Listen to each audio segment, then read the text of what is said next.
ராஜன் எப்போதும் தன் தாயை சாதாரணமாகவே கருதினான். அம்மாவுக்கு என்ன தெரியும், படிக்காத பழைய காலத்து ஆள் என்று அவமதிப்பான்.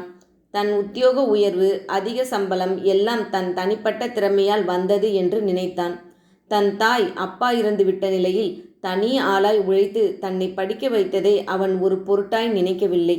ஒரு நாள் வெளிநாட்டில் நடக்கும் ஒரு பெரிய தொழில்நுட்ப மாநாட்டில் பேசுவதற்கான வாய்ப்பு ராஜனுக்கு கிடைத்தது.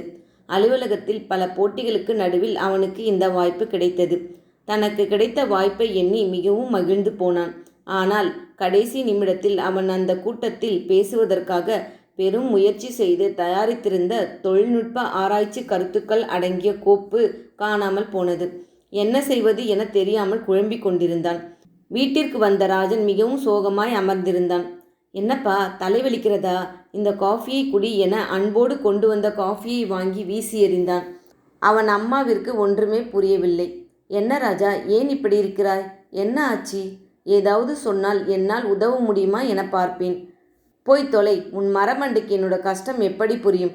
வெளிநாட்டில் நடக்கும் மாநாட்டில் பேசுவதற்கு தயாரித்திருந்த எனது ஆராய்ச்சி கோப்பை காணவில்லை என நான் மண்டையை பீத்து கொண்டிருக்கிறேன். தாய் யோசித்தாள்.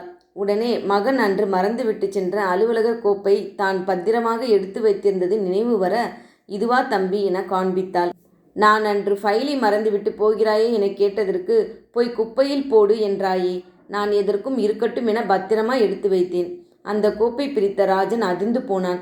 நேற்றிலிருந்து தேடிக்கொண்டிருந்த அதே ஆராய்ச்சி கட்டுரை. அன்றுதான் அவனுக்கு புரிந்தது. அம்மா படிப்பறிவில்லாதவராக இருக்கலாம், ஆனால் எத்தனை பத்திரமாக கவனமாக அதை எடுத்து வைத்துள்ளார்.